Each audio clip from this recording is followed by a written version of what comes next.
இன்னைக்கு 3BHK movie வந்து நான் என் ஃப்ரெண்ட்ஸ் கூட புக் பண்ணியிருந்தேன். ஸோ அதுக்காக போகணும் அப்படின்னு சொல்லி எல்லாமே வந்து என்னோடய ஆர்டர்ஸ்லாம் சீக்கிரமாக குவிக்காகவே நான் வந்து ரெடி பண்ணி வச்சுட்டேன். ஸோ தட் மூவிக்கு வந்து டைமுக்கு போகலாம் அப்படின்னு சொல்லிட்டு. ஆனால் வந்து நம்ம ஒன்று நினச்சா கடவுள் ஒன்று நினைப்பார் அப்படின்ற மாதிரி மூவி வந்து 3 o'clock. ஆனால் நான் ரெடி அங்கே போனது வந்து 3:30 தான். ஏன்னா அந்த ப்ரௌனி ஆர்டர் வந்து நான் அவங்களுக்கு டெலிவரி பண்ணதே 2:40-50 கிட்ட ஆகிடுச்சு. ஸோ திரும்பி அங்கே வந்து மூவி போகிறதுக்குள்ளே பாதி படமே முடிஞ்சிடுச்சு. ஸோ வந்து கொஞ்சம் நான் அதில் டென்ஷன் ஆகிட்டேன். அதுக்கப்புறம் இன்றைக்கி வந்து எனக்கு அசார்ட்டட் ப்ரௌனி பாக்ஸ் தான் வந்துருந்துச்சு. ஸோ அதை மட்டும் குயிக்காக மார்னிங் ப்ரிப்பேர் பண்ணி வச்சிட்டேன். ஸோ தட் அது வந்து கூல் டவுன் ஆகி அவங்கக்கிட்ட நம்ம கிளைண்ட் சாப்பிடும் போது அவங்களுக்கு டெலிஷியஸாக இருக்கும் அப்படின்றதால அதோட கிளிப்பிங் வந்து நான் வீடியோ எண்டில் ஆட் பண்ணியிருக்கேன். நீங்கள் செக் பண்ணிக்கோங்க.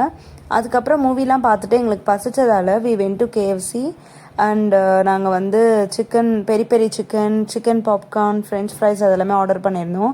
அது ரொம்ப ஹீட்டு அப்படிங்கிறதால நாங்கள் ஒரு இளநியும் குடிச்சு அந்த டேவை வந்து முடிச்சோம். உங்களுக்கும் ப்ரௌனி வேணும் அப்படின்னா DM பண்ணுங்கள்.